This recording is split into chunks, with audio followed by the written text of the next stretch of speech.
Bom dia, igreja. Graça e paz a todos. Graças a Deus por essa oportunidade. É bondade de Deus estarmos aqui nessa manhã. Dando seguimento à exposição da carta aos Efésios, nós vamos meditar nessa manhã no capítulo 3. Vamos ler do versículo 1 ao 13. Gostaria que a igreja acompanhasse comigo a leitura que está sendo projetada.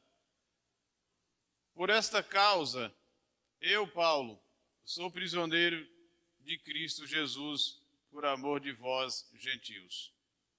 Se é que tendes ouvido a respeito da dispensação da graça de Deus, a mim confiada para vós outros. Pois segundo uma revelação, me foi dado conhecer o mistério, conforme escrevi há pouco, resumidamente. Pelo que, quando ledes, podeis compreender o meu discernimento do mistério de Cristo, o qual em outras gerações não foi dado a conhecer aos filhos dos homens, como agora foi revelado aos seus santos, apóstolos, profetas no Espírito. A saber que os gentios são co-herdeiros, membros do mesmo corpo e co-participantes da promessa em Cristo Jesus por meio do Evangelho, do qual fui constituído ministro, conforme o dom da graça de Deus a mim concedida, segundo a força operante do seu poder. A mim, o menor de todos os santos, me foi dada esta graça de pregar aos gentios o evangelho das insondáveis riquezas de Cristo, e manifestar qual seja a dispensação do mistério, desde os séculos ocultos em Deus, que criou todas as coisas, para que pela igreja a multiforme sabedoria de Deus se torne conhecida, agora dos principados e potestade nos lugares celestiais, segundo o eterno propósito que estabeleceu em Cristo Jesus, nosso Senhor, pelo qual temos ousadia e acesso com confiança, mediante a fé nele. Portanto, vos peço que não desfaleçais nas minhas tribulações por vós, pois nisto está a vossa glória. Amém, igreja? Esse texto é um texto que toda a carta de Efésios fala muito a nosso respeito, exceto aqueles que são judeus, que são descendentes de judeu. Há algum descendente de judeu aqui no nosso meio? Não. Não há, né? Então é direcionado diretamente a nós, gentios, que não somos da linhagem de judeu. Então essa carta, Paulo está falando diretamente algo que nos interessa, algo que nos envolve. E essa carta, esse texto, a carta em si, principalmente os primeiros 3 capítulos, Paulo segue uma forma de escrita e de desenvolvimento. Ele leu a primeira parte do capítulo, do meio para o fim, ele finaliza com uma oração. Nós vemos isso no capítulo 1, que do versículo 15 ao 23, Paulo finaliza com uma oração. No capítulo 2, ele segue a mesma forma. Ele dá a instrução na primeira parte do capítulo, na segunda parte para frente, ele finaliza com uma oração.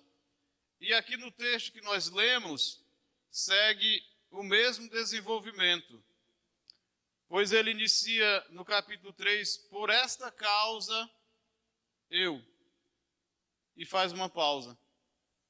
E aí nós vemos que ele vai continuar essa oração, no versículo 14, ele começa novamente, por esta causa.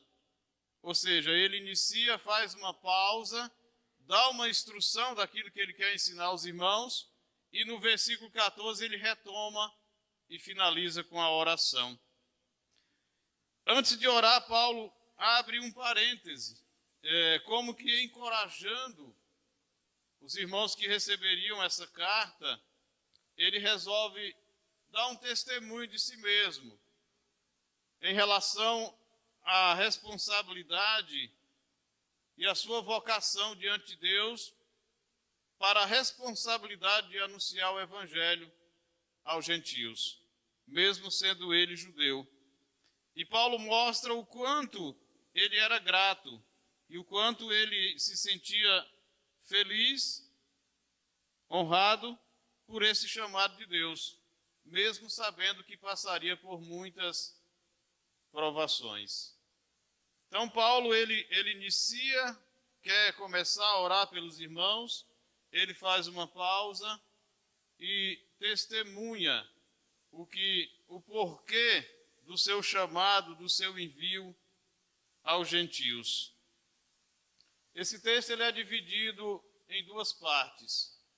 Do 1 ao 6, Paulo ele fala de uma revelação, de um comissionamento, de algo que ele recebeu, por intermédio da qual ele veio a saber de alguma coisa que estava oculta e que lhe foi confiado esse conteúdo dessa revelação para ensinar a essas pessoas. Então, do 1 ao 6, Paulo fala de uma revelação que ele recebeu, de algo poderoso que ele recebeu e que ele agora teria que cuidar com responsabilidade desse conteúdo que ele recebeu. Do 1 ao 7, Paulo vai falar do comissionamento, ou seja, da responsabilidade que foi lançado sobre ele para transmitir com responsabilidade essa revelação, esse conteúdo que ele recebeu. Então, o texto é dividido em duas partes, e é sobre isso que nós iremos falar nesse momento. Nós iremos iniciar o primeiro tópico com o grande privilégio da vocação. O texto dessa mensagem é vocacionados por Deus. Por que vocacionados por Deus? Porque a nossa vocação, ela diretamente, necessariamente tem que vir de Deus. Existe em nossos dias, e existia no tempo de Paulo também, aqueles que se intitulavam mestres, líderes, mas de si mesmo, algo que nascia de si mesmo, e eram autoproclamados. Eles se autoproclamavam capacitados para essa missão. E nós sabemos o trabalho, o prejuízo que trouxe para a igreja, tanto no primeiro século, no tempo de Paulo, como também nós vemos em nossos dias. Então, essa vocação, esse chamado, ela tem que ser de Deus, e Paulo fala claramente que foi vocacionado por Deus. No versículo 8 ele diz: olha, a mim, o menor de todos os santos, me foi dado essa graça, ou seja, me lançaram sobre mim essa responsabilidade, me tornaram digno dessa responsabilidade. Mas no versículo 1, quando Paulo diz assim, pois sou prisioneiro de Cristo Jesus por amor de vós. Nós sabemos que Paulo, naturalmente, de forma física, ele era prisioneiro de Nero, prisioneiro de Roma. Mas Paulo nunca olhava a vida e a situação pelo olhar puramente humano. Mas Paulo tinha a consciência que a soberania de Deus também prevalecia sobre as questões humanas.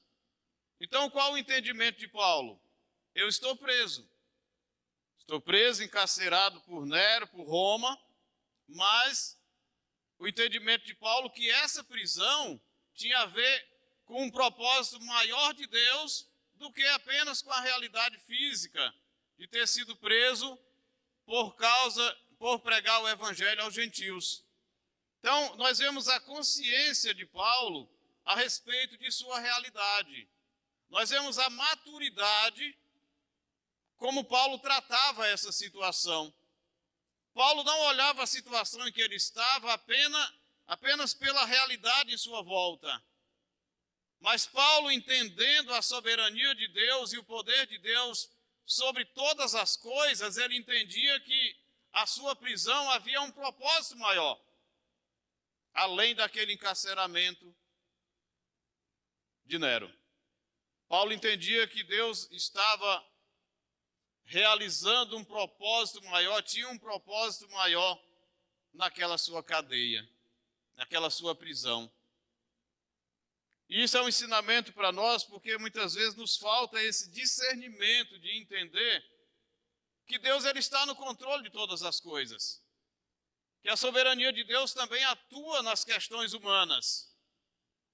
Mas, infelizmente, nós como seres humanos naturais e mortais, potencializamos a situação em nossa volta e nos esquecemos de Deus. Será que Deus está querendo algo nessa situação? Será que Deus está querendo me ensinar alguma coisa nessa situação? Paulo não culpa nem a Deus por estar preso e também não está enfurecido com Roma por ter lhe impedido de pregar o evangelho livremente.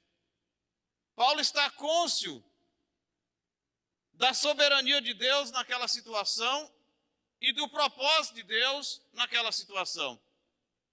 E nós vemos que não foi pequeno o propósito de Deus em manter Paulo preso.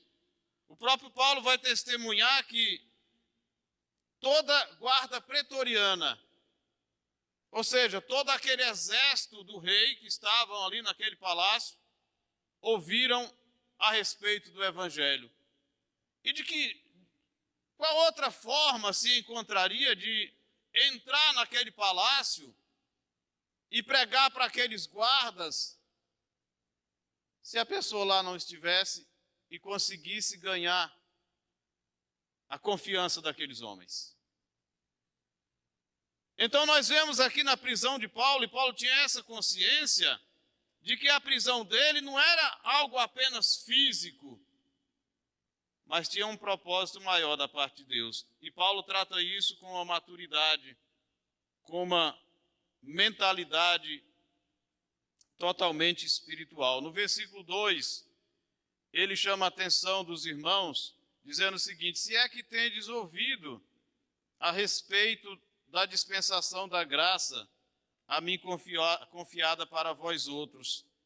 Essa dispensação, Paulo está comparando ao mordomo que tem acesso à dispensa do seu senhor e que lá nessa dispensa ele tem acesso aos produtos, mas também tem responsabilidade de administrar esses produtos. Ou seja, ele tem acesso. Ele é o mordomo, tem controle sobre a casa do seu senhor, mas pesa ele uma responsabilidade na administração desses recursos que ele tem à mão. Então é essa dispensação que Paulo diz: olha, me foi dado uma abertura para que eu pregasse, mas pesa sobre mim essa responsabilidade de cuidar desse conteúdo que me foi dado. Pois, segundo uma revelação, me foi dado a conhecer o mistério. Essa palavra mistério vai aparecer por 3 vezes aqui nesse texto, mas aparece também em Gálatas, aparece também em Colossenses, e sempre está relacionado à pessoa de Cristo e à obra realizada por Cristo. Então, Paulo é consciente de que o chamado dele não foi algo que ele mesmo se decidiu fazer, mas ele recebeu por uma revelação, conforme escrevi há pouco. Ele está dizendo para os irmãos, conforme está relatado nesses capítulos anteriores, resumidamente. Pelo que quando ledes, aí Paulo chama os irmãos à maturidade, a focar de forma responsável, madura, para entender, para ter discernimento, o discernimento verdadeiro a respeito desse ministério, como Paulo entendia essa revelação. Paulo diz o seguinte: pelo que quando ledes, quando vocês forem ler, vocês podem compreender o meu discernimento a respeito de Cristo. Paulo está dizendo: olha, leiam com atenção, pesquisem com atenção para que vocês tenham a mesma compreensão que eu tenho a respeito desse ministério. Porque na mente de Paulo estava claro, a revelação de Deus que ele recebeu era para pregar o evangelho aos gentios. Não havia dúvida no seu coração. Então Paulo pede para que os irmãos leiam com atenção, estudem com atenção, para que eles consigam chegar a esse mesmo discernimento que Paulo tinha. E aí ele discorre dizendo, o qual, em outras gerações, não foi dado a conhecer ao Filho dos homens. Paulo não está dizendo que estava totalmente fechado, totalmente vedado. Mas ele diz o seguinte, como agora foi revelado aos seus santos apóstolos e profetas no Espírito. O que Paulo está dizendo? Antigamente, os profetas foi dado a perceber algo distante. Eles tinham um vulto lá na frente. Mas agora esse mistério ficou claro diante de nós. Agora foi revelado de forma visível, de forma que podemos tocar pelo Espírito Santo. Paulo está dizendo, olha, aqueles homens que vieram antes, homens de Deus, como Moisés, como os profetas, como Abraão, eles tiveram uma revelação distante desse mistério. Porém, agora, aprove a Deus revelar com clareza aos seus apóstolos e aos seus profetas pelo Espírito. E qual era esse mistério?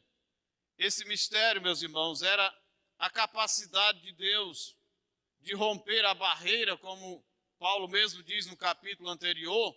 E o que era essa parede de separação que Paulo menciona aqui em Efésios? Nós sabemos que no templo havia dois pátios, um era onde os gentios ficavam e o outro onde os judeus adoravam. E havia uma parede que separava, os gentios não podiam adentrar no templo. Ou seja, eles adoravam no pátio exterior, enquanto que os judeus adentravam no templo. Então Paulo está dizendo, olha, quando Cristo veio, Deus derrubou essa parede que impedia dos gentios entrar no templo. E agora eles têm livre acesso para adorar juntamente com os judeus. Esse era o mistério, a capacidade de Deus, por intermédio de Cristo, de romper essa barreira de separação e unir gentios e judeus e tornar um povo só para adorar a Deus. E aí ele relata bem claramente no versículo 6, a saber que os gentios são co-herdeiros, ou seja, agora eles são introduzidos, membros do mesmo corpo e coparticipantes da promessa que antes era exclusiva apenas para os judeus. Aquela promessa que era exclusiva para os judeus, agora os gentios também têm participação nela. Também têm direito de receber, de ser participante, de ser beneficiário dessa promessa em Cristo Jesus por meio do Evangelho. Essa promessa, ela se revela em Cristo por meio do Evangelho. Está claro até aqui, meus irmãos? E é nesse ponto que nós vemos a mudança do texto, no versículo 7, quando Paulo passa da exposição da revelação que recebeu para a responsabilidade agora de ensinar, de levar adiante essa revelação que ele recebeu. E é o segundo tópico da nossa mensagem, o propósito da vocação. Qual o propósito da nossa vocação? Qual o propósito da vocação da igreja? Qual era o propósito da vocação de Paulo? Paulo tinha muito claro que ele foi vocacionado para esse propósito, anunciar as riquezas insondáveis do Evangelho de Cristo. E ele vai dizer no versículo 7, do qual foi constituído ministro, conforme o dom da graça de Deus, a mim concedida, segundo a força operante no seu poder. Paulo novamente reconhece de forma madura que o chamamento dele, a condição também de colocar em prática, não é algo humano. Mas isso se dá pela força operante do poder de Deus através do Espírito Santo nele. E é esse mesmo poder que está sobre nós, que nos vocaciona e nos capacita, nos dando condição de levar adiante essa riqueza do Evangelho, alcançar as pessoas que ainda estão lá fora perdidas. Paulo tem a maturidade de reconhecer não apenas que a sua cadeia não era apenas algo físico, mas também que a sua vocação tinha um plano diretamente vindo de Deus. E que a sua capacidade para exercer essa vocação era dada pela força operante do poder de Deus. Nós devemos ter confiança quando tivermos oportunidade para falar do amor de Deus. Porque essa capacidade não virá apenas de nós. Há um Espírito Santo que habita dentro de nós, que nos dará tanto sabedoria como capacidade para transmitir essa mensagem. Muitas vezes nos falta essa consciência, esse conhecimento, essa maturidade que havia no apóstolo Paulo, de conceber isso como verdade. Porque uma vez que nós trouxermos isso e fizermos essa realidade, essa verdade crescer dentro de nós, o medo fugirá de nós. Aquele pensamento de que as coisas acontecem a partir da minha capacidade humana, da minha intelectualidade, o que é que eu vou dizer? Como que eu vou fazer? Esses pensamentos fugirão. E automaticamente o que virá sobre nós é a certeza de que o poder de Deus usará a minha vida para transmitir essa mensagem. Nós precisamos buscar isso em Deus, precisamos orar para que Deus amadureça essa verdade na nossa mente e no nosso coração, para que caia por terra a covardia, o medo, a insegurança e também o pensamento de que as coisas são feitas a partir de mim. As coisas acontecem a partir do alto. É do alto que nós recebemos a sabedoria e o poder para colocar em prática. E ele confirma isso no versículo 8, quando ele diz: a mim, o menor de todos os santos, me foi dada esta graça de pregar aos gentios o evangelho das insondáveis riquezas de Cristo. Paulo reconhece que quanto mais ele se aprofundava, quanto mais ele meditava nessa revelação que ele recebeu de Deus, e na grandeza e na profundeza, no poder dessa revelação, mais ele se sentia pequeno como homem, mais ele se sentia incapacitado diante de algo tão extraordinário. Então o que é que nós aprendemos? Paulo reconhece que não é pela força do braço, não é pela capacidade humana, não é pela minha racionalidade, não é por ser pequeno ou ser grande, fraco ou forte, sábio ou nécio, mas tudo acontece a partir do poder de Deus que opera em nós. Então Paulo diz: olha, a mim, o menor de todos os santos, me foi dada esta graça, me foi dado algo tão poderoso, de pregar aos gentios o evangelho das insondáveis riquezas de Cristo. O que são essas insondáveis riquezas na cabeça de Paulo? Essas insondáveis riquezas é principalmente, Paulo está dizendo que Cristo morreu e ressuscitou não apenas para nos salvar dos nossos pecados, mas também para criar, a partir da igreja, uma nova humanidade. Paulo está dizendo: olha, essa riqueza de Deus, essa insondável riqueza opera quando ele não está preocupado apenas de salvar pecadores, mas que através desses pecadores salvos, ele possa criar uma nova sociedade, mas também para criar uma nova humanidade nos moldes do Evangelho. E não somente para redimir dos pecados, mas também para nos adotar como filhos. Paulo chama de insondável riqueza de Deus, a capacidade de Deus de resgatar pecadores, não apenas para não ir para o inferno, mas para que a partir deles Deus possa formar uma nova sociedade e também adotar esses pecadores como filho dele. E aí ele diz, e manifestar qual seja a dispensação do mistério, desde os séculos ocultos em Deus, que criou todas as coisas. Deus resgata os pecadores, torna filhos, e a partir deles, ele constitui algo que nós conhecemos como igreja. Então nós vemos aqui que a igreja, desde os séculos passados, desde a eternidade, esteve no plano eterno de Deus. E ela ocupa hoje um lugar central na história. Porque Paulo vai dizer que é através da igreja que Deus vai manifestar ao mundo e também aos principados e potestades a multiforme sabedoria dele. É através da igreja. Deus projetou tudo isso, resgatou gentios, uniu com os judeus, tornou um só povo.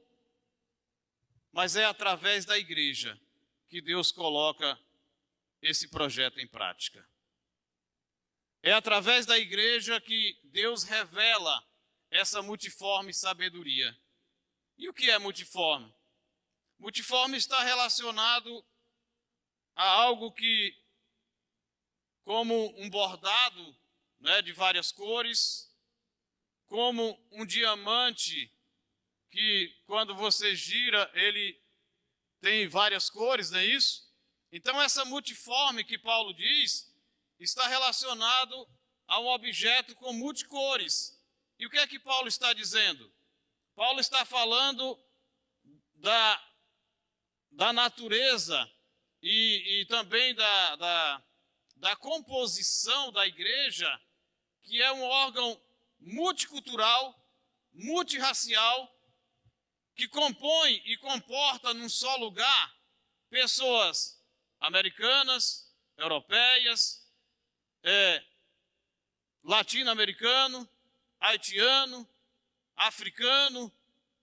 E por essa capacidade multirracial da igreja, isso revela ao mundo e também aos poderes, às potestades, a capacidade e o poder de Deus.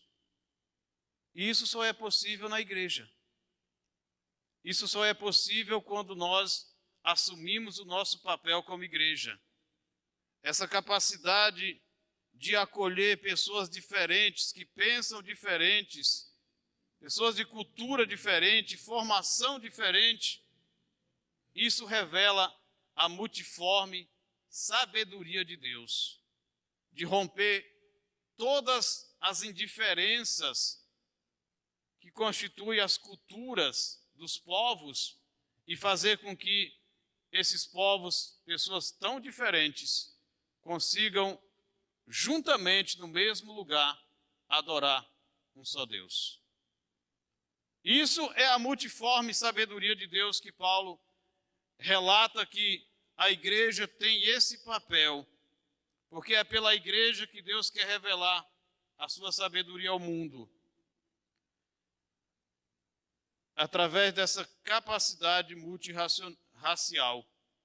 No versículo 10 ele diz, para que pela igreja, já li esse aqui. Versículo 11, segundo o eterno propósito que estabeleceu em Cristo Jesus, nosso Senhor, pelo qual temos ousadia e acesso com confiança mediante a fé. Essa ousadia e acesso, Paulo está falando a respeito exatamente da abertura que nos foi dada. por não haver mais impedimentos, não haver mais barreira de separação, agora todos nós temos ousadia e confiança, livre acesso para entrar na presença de Deus o momento que nós queremos, pelo qual temos ousadia e acesso, confiança.